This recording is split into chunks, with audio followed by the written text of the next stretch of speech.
Welcome viewers, তোমাদের এর আগের দিন লেকচার 20/3 তোমাদের শিখিয়েছিলাম যে পাস্ট পারফেক্ট টেন্সটা কী করে তৈরি হয়। আমি বলেছিলাম যে আমরা যদিও জানি যে পারফেক্ট টেন্সের আরেকবার একটুখানি বলে দিই যে টেন্সের চারটে ভাগ, একটা সিম্পল বা ইনডেফিনাইট, একটা কন্টিনিউয়াস, একটা পারফেক্ট কন্টিনিউয়াস। এই প্রত্যেকটার আবার তিনটে করে ভাগ আছে।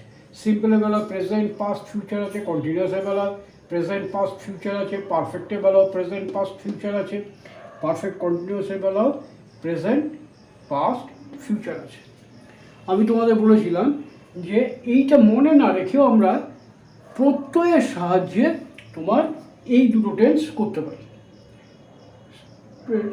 সিম্পল ইনডেফিনাইট কন্টিনিউয়াস এটা প্রত্যয়ের সাহায্যে করতে পারি। পারফেক্ট টেন্সের বেলায় আমরা কি বলেছিলাম যে যদি বাংলা বাক্যের শেষে এছি,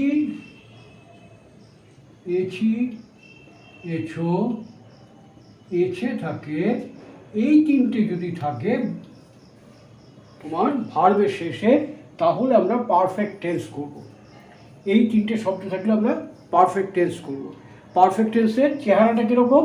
সাবজেক্ট হ্যাভ বা হ্যাজ, তারপরে ভার্বের থার্ড ফর্ম যেমন গো, ওয়েন্ট, গান, গানটা হচ্ছে থার্ড ফর্ম। রাইট, রোট, রিটেনটা হচ্ছে থার্ড ফর্ম। ডু, ডিড, ডানটা হচ্ছে থার্ড ফর্ম। তাহলে সাবজেক্ট হ্যাভ বা হ্যাজ, মানে যেখানে হ্যাভ বসবে, আই উই এর পরে হ্যাভ বসবে, আর থার্ড পারসন সিঙ্গুলার নাম্বার হলে হ্যাজ বসবে। তবে হ্যাভ, হ্যাজ, তারপর ভার্বের থার্ড ফর্ম এছি, এছো, এছে। তার সঙ্গে আরেকটা কথাও বলেছিলাম, এছি, এছো, এছে এটা যদি এরকম মনে করে যে অতীতের দিকে নির্দেশ করে, সেক্ষেত্রে আমরা কী করব? সেই ক্ষেত্রে আমরা পাস্ট ইনডেফিনাইট বের করব। পাস্ট ইনডেফিনাইটটা কীরকম ছিল? পাস্ট ইনডেফিনাইটের সময় ছিল সাবজেক্ট, তারপরে ভার্বের, সাবজেক্টের পরে ভার্বের সেকেন্ড ফর্ম, এইটা বলেছিলাম। পাস্ট পারফেক্টের বেলায় কী বলে দিয়েছিলাম? যে পাস্ট পারফেক্টের বেলায় যদি অতীতে দুটো ঘটনা ঘটে, সেই ঘটনাটার ক্ষেত্রে প্রথমে যেটা ঘটবে সেটার জন্য এই ফর্মটা করব, তারপরে যেটা করব সেটা হচ্ছে তার পরের পার্টটার জন্য আমরা করব সাবজেক্ট প্লাস তোমার V2। তার মানে সাধারণত অতীতে যদি দুটো ঘটনা ঘটে, তাহলে স্বাভাবিকভাবেই দুটো আলাদা আলাদা সেন্টেন্স হবে। সেটা আমরা যোগ করে বলে থাকি। স্টেশনে পৌঁছবার আগেই ট্রেন ছেড়ে চলে গেছিলো, দুটো ব্যাপার ঘটলো।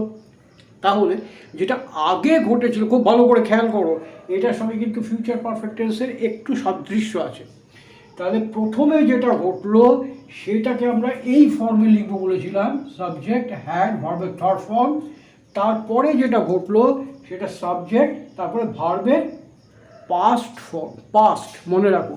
এটার বেলায় বলছিলাম পাস্ট ফর্ম, সেকেন্ড ফর্ম। এইবার দেখো এই একই ব্যাপার ভবিষ্যতেও। এবার এইটা খেয়াল করো, ফিউচার পারফেক্ট টেন্স মনে রাখার দরকার নেই, আমরা ঘটনা মনে রাখি। ফিউচার পারফেক্ট টেন্স কোনগুলো হয়? যেগুলো গ্রামাটিক্যালি আমরা কি বলি? ভবিষ্যতে যদি দুটি ঘটনা ঘটে, ভবিষ্যতে, এখন নয়, অতীতে নয়, ভবিষ্যতে যদি দুটো ঘটনা ঘটে, সেক্ষেত্রে যেটা আগে ঘটবে সেটাকে তোমার ফিউচার পারফেক্ট টেন্স করতে হয়। তারপরে যেটা ঘটে সেটাকে সাধারণত সিম্পল প্রেজেন্ট টেন্স করতে হয়। কখনো সিম্পল ফিউচারও হয়। তা দুটোর মধ্যে তফাৎ কি দেখো, এইখানে পাস্ট পারফেক্ট ব্যাপারে যদি অতীতের ব্যাপার হয়, অতীতের ব্যাপারে যদি দুটো ঘটনা ঘটে, তাহলে প্রথমটা কি বলবো? সাবজেক্ট হ্যাড, ভার্বের থার্ড ফর্ম।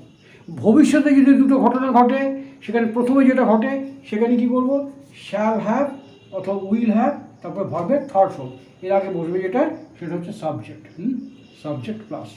আবার খেয়াল করো, অতীতে দুটো ঘটনা ঘটেছে, সেক্ষেত্রে প্রথম যে ঘটনা ঘটলো তার জন্য আমরা সাবজেক্ট হ্যাড, ভার্বের থার্ড ফর্ম করব। আর ভবিষ্যতে যদি দুটো ঘটনা ঘটে, সেখানে আমরা কি করব, সাবজেক্ট শ্যাল বা উইল হ্যাভ ভার্বের থার্ড ফর্ম করব। বোঝা গেল? এটাকে আমরা গ্রামাটিক্যালি বলি ফিউচার পারফেক্ট টেন্স। আবার জানার দরকার নেই, আমি শুধু এইটুকুই খেয়াল রাখবো ভবিষ্যতে দুটো ঘটনা ঘটতে যাচ্ছে, তার মধ্যে কোনটার ক্ষেত্রে আমি কীভাবে করব। এরপরে যেটা ঘটবে, দেখো অতীতের ব্যাপার যদি হয়, পরে যেটা ঘটলো সেখানে সাবজেক্টের পরে ভার্বের V2 অর্থাৎ পাস্ট ফর্মটা ব্যবহার করেছি। কিন্তু ভবিষ্যতে দুটো ঘটনা ঘটলে সাধারণত পরে যে পার্টটা সাবজেক্ট প্লাস V1 হয়। এইটাকে খালি মনে রাখতে হবে। অতীতের বেলায় সেকেন্ড পার্টটা মনে রাখবে, অতীতের বেলায় যেটা হবে সেটা V2 মানে ভার্বের পাস্ট ফর্ম, আর ভবিষ্যতের বেলায় যেটা হবে সেটা হচ্ছে প্রেজেন্ট ফর্ম ভার্বের V1 ফর্ম। বোঝা গেল? এবার উদাহরণ দেখা যাক। যদি উদাহরণের কথা বলি, বাবা বাড়ি ফেরার আগেই আমি পৌঁছে যাব।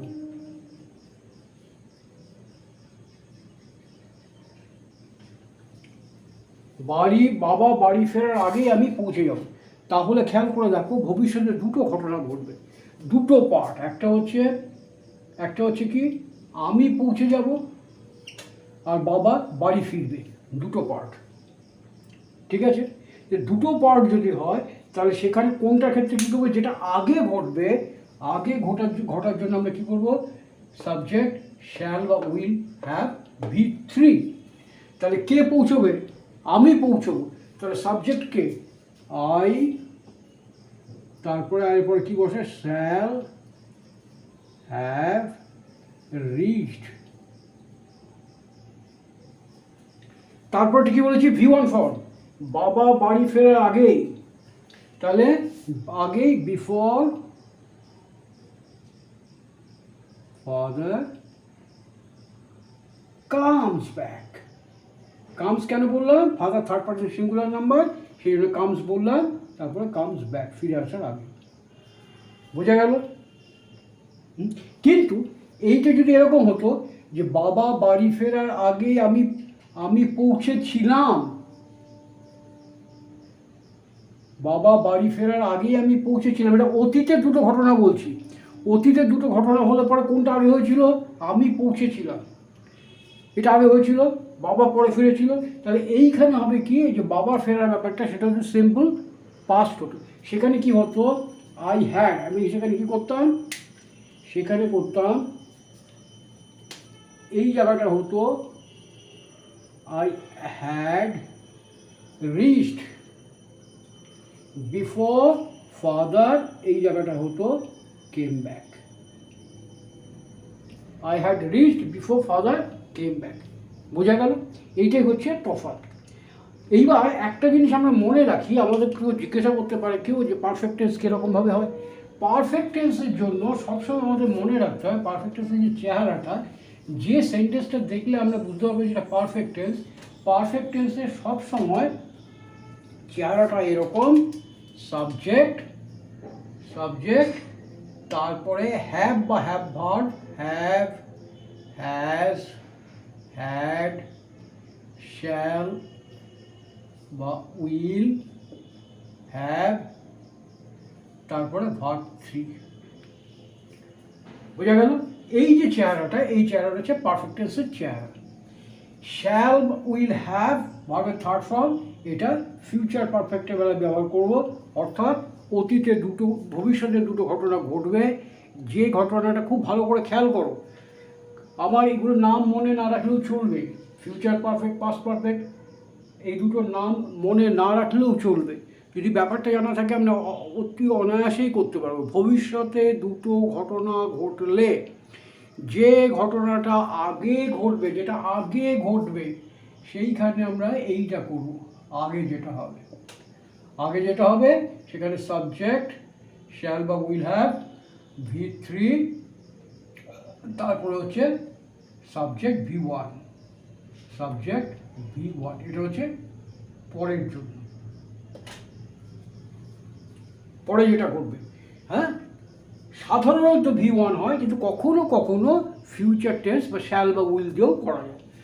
আর যদি অতীতে দুটো ঘটনার ব্যাপার হয়, অতীতে দুটো ঘটনা ঘটেছে, আমি বারবার বলছি, মনে করে রাখো, কোনো অসুবিধা নেই করা, অতীতে দুটো ঘটনা ঘটে গেছে, সেক্ষেত্রে আমরা কী করব, সাবজেক্ট প্লাস হ্যাড প্লাস ভার্বের থার্ড ফর্ম, এটা হচ্ছে কি আগের জন্য। আর পরের জন্য কী হবে, সাবজেক্ট প্লাস V2, এটা হচ্ছে পরের ঘটনাটি। বুঝা গেল? মোটামুটি এইটা আমাদের খুব ভুল হয়, বিশেষ করে এই যে তোমার পাস্ট পারফেক্ট টেন্সটা, পাস্ট পারফেক্ট টেন্সের হামেশাই ভুল হয়ে যায়। এটা বারবার খেয়াল করো, দেখো পরিষ্কার হয়ে যাচ্ছে। তাহলে মোটামুটি হলো এইটা হচ্ছে পারফেক্ট টেন্সের ব্যাপার। তাহলে আমরা মনে রাখবো, আমাদের যদি কেউ টেন্স জিজ্ঞাসা করে, আমরা টেন্স বলতে গিয়ে কী বলবো, টেন্স 3 রকম, প্রেজেন্ট, পাস্ট, ফিউচার। প্রত্যেকটা টেন্স এই 4 ভাগে ভাগ করা আছে। তাহলে মোট হবে 3 4 12টা। কিন্তু অ্যাকচুয়ালি এই যে পাস্ট পারফেক্ট কন্টিনিউয়াস, এই perfect continuous, future perfect continuous যেটা, সেইটা সাধারণত ব্যবহার করা হয় না। আজকে এইটুকুই তোমাদের বলে দিলাম। এর মধ্যে একটুখানি বলে রাখি, পরের দিন যেটা করিয়ে দেবো, হ্যাঁ, সেটা হচ্ছে পারফেক্ট কন্টিনিউয়াসের বেলায় কী হয়। পারফেক্ট কন্টিনিউয়াসের চেহারাটা যেটা হয়, তার চেহারা যেটা দেখে আমরা বুঝতে পারবো এটা পারফেক্ট কন্টিনিউয়াস টেন্স। দেখো দুটো কথা আমরা বলছি, একটা হচ্ছে পারফেক্ট, একটা হচ্ছে কন্টিনিউয়াস। তবে পারফেক্টের জন্য হ্যাভ বা হ্যাজ আসবে, হ্যাভ অথবা হ্যাজ। তারপরে কি আসে, V3 আসে, তাই তো, V3 আসে। আর কন্টিনিউয়াসের জন্য কি আসে, ভি এর সঙ্গে ING আসে। এখন স্বাভাবিকভাবেই মনে হবে যে এখানে V3 আবার বিইং ব্যাপারটা কি, এর কেমন বজগট ব্যাপার। আসলে তা না। আমরা মনে রাখবো, যদি কোনো কাজ অনেকক্ষণ ধরে চলতে থাকে, তাহলে সেটাকে আমরা পারফেক্ট কন্টিনিউয়াস টেন্স বলে জানবো। কন্টিনিউয়াস টেন্সের চেহারাটা কি হবে এইটুকু খেয়াল রাখি, হ্যাভ হ্যাজ V3, হ্যাঁ, V3 নয়, এখানে হবে V4। V3 বললাম এটাও ঠিক, আবার V4 বললে এটাও ঠিক। ব্যাপারটা কীরকম, এই যে V3টা, এটা বি ভার্বের V3 হয়, বি ভার্বের V3। তার মানে বি ভার্বের V3 কি, বিং। তাহলে কীরকম দাঁড়ালো ব্যাপারটা দাঁড়ালো যে এর স্ট্রাকচারটা এরকম, সাবজেক্ট প্লাস হ্যাভ বা has plus been plus V4। এইটাকে আমার মনে রাখতে হবে। এটা কি টেন্স জানা, মনে রাখার দরকার নেই, মাথা ঘামাবার দরকার নেই। কোনো কাজ অনেকক্ষণ ধরে চলছে, সেটা এখন হতে পারে, অতীতে হতে পারে, ভবিষ্যতে হতে পারে। 3 ঘন্টা ধরে বৃষ্টি হচ্ছে, 3 ঘন্টা ধরে বৃষ্টি হচ্ছে। এরকম বৃষ্টি হচ্ছে বলতে গেলে আমরা কী বলি, এখন বৃষ্টি হচ্ছে, ইট ইজ রেইনিং। বৃষ্টি হচ্ছিল, ইট ওয়াজ রেইনিং। 3 ঘন্টা ধরে বৃষ্টি হচ্ছে, it has been raining for last 3 hours. It, subject হলো ইট, তারপরে হ্যাজ, তারপরে been raining for last 3 years. 3 years বলছে, 3 আওয়ার্স বলতেও ভুল করছি গো বাবা আজকাল। তাহলে এটাকে আমি নেক্সট ভিডিওটাতে খুব ভালো করে বুঝিয়ে দেব। তার আগে আজকে এই যেটুকু বললাম, যে অতীতে দুটো কাজ যদি ঘটে, সেক্ষেত্রে আমরা কীরকমভাবে ইংরেজিতে লিখব, ভবিষ্যতে দুটো কাজ যদি ঘটে, সেক্ষেত্রে আমরা কী করবো, অর্থাৎ ফিউচার পারফেক্ট টেন্স আর পাস্ট পারফেক্ট টেন্স। এই দুটো খুব ভালো করে বারবার খেয়াল করো, দেখবে একদম ইজি হয়ে যাচ্ছে, জলের মতো সোজা, কিছু চিন্তা করতে হবে না, টেন্সের কথা ভাবতেও হবে না। তবে টেন্সের কথাটা মনে রাখতে পারলে ভালো হবে। তার কারণ যারা স্কুলে পড়ছো তাদের কিন্তু বলা হয়, একটা সেন্টেন্স দিয়ে বললো এটাকে কন্টিনিউয়াস টেন্সে ট্রান্সফার করো, এটাকে পারফেক্ট টেন্স করো, এটাকে পাস্ট পারফেক্ট টেন্স করো। সেক্ষেত্রে এটা যদি জানা না থাকে কোনটা কী অসুবিধা হবে, আমি নেক্সট ভিডিওটাতে, অর্থাৎ তোমার 20/4, এটা 20/4 হবে, 20/5 যেটা সেটাতে, বা 20/4-এ যদি সম্ভবপর হয় তাহলে আমি এগুলো বলে দেবো। ওকে, থ্যাংক ইউ। যাওয়ার আগে তোমাদের একটা কথা রিকোয়েস্ট করব, যদি মনে হয় ভিডিওটা তোমাদের কাছে ভালো লাগছে, বুঝতে পারছো, কাজে লাগবে, তাহলে প্লিজ সাবস্ক্রাইব করো। ওকে, থ্যাংক ইউ, গুড নাইট।